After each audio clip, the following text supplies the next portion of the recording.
ang magkakapatid na maghihigante sa bumawi sa buhay ng nanay nila. Tungkol ito sa apat na lalaking lumaki bilang magkakapatid matapos nga silang ampunin ng isang babae. Nuring nga nila itong nanay at napamahal na nga sila dito at para na nga din silang tunay na magkakapatid. Pero isang araw may babawi nga sa buhay ng nanay nila matapos itong ma-hold up. Kaya naman bilang magkakapatid, dito na nga sila aaksyon kung saan mag-iimbestiga sila at aalamin nga nila kung sino nga ba yung umatake doon sa nanay nila at bakit nga ba nangyari itong lahat.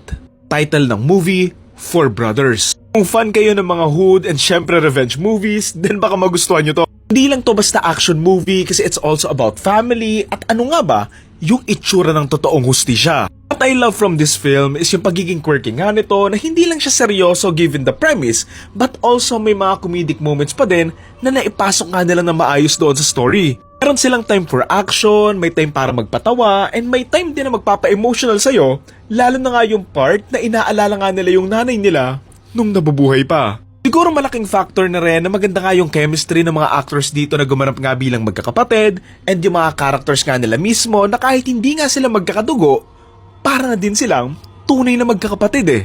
Bilang fan ng mga action movies, nagustuhan ko rin naman yung mga action sequences nga nila dito, like yung habulan nga nila doon sa kotse, and syempre, yung mga beng-bengan nila, hindi mawawala yan, lalo na sa mga ganitong klaseng pelikula eh. Ang tawa ako dito nung inatake nga ng aso si Marky Mark, tapos inisprayan ng fire extinguisher para bumitaw lang yung mga aso. Siguro ang magandang perspective din pala sa pelikulang to, hindi man sila sobrang naging mabuting tao in terms of society, pero naging mabuting anak naman sila. Even though yung ilan nga sa kanila nasasangkot nga sa mga krimen, pero yung pagmamahal nga nila doon sa nanay nila, ay yun yung hindi nawawala eh. And you could say, na good parenting pa din naman. Ang malaking lesson talaga dito, maging mabuti ka talaga sa anak mo eh. Kasi alam mo yun, kung may tumegi sa'yo, may maghihigante para sa'yo.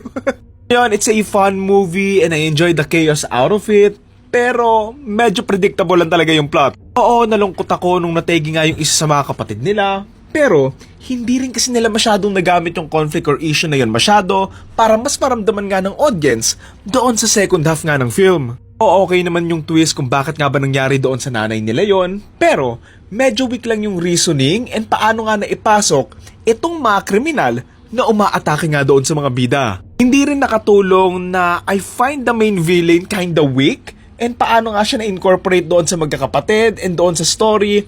Sobrang nakulangan lang ako. Although fun ending din naman yung twist doon sa dulo nung nilito nga nila yung isang pulis, tapos hinayaan nga nila yung isang pulis yung magpahuli sa sarili niya kasi nga akala niya na-record na yung mga sinabi niya pero hindi pala. So basically, siya yung nagpahuli sa sarili niya. Okay din naman yung kinorner nga nila yung main villain nga doon sa may dulo and nag 1v1 nga sila ng Marky Mark bilang gante doon sa nangyari sa nanay nila. So again, ang title ng movie ay Four Brothers and ang torta rating ko for this film ay 6.5 out of 10.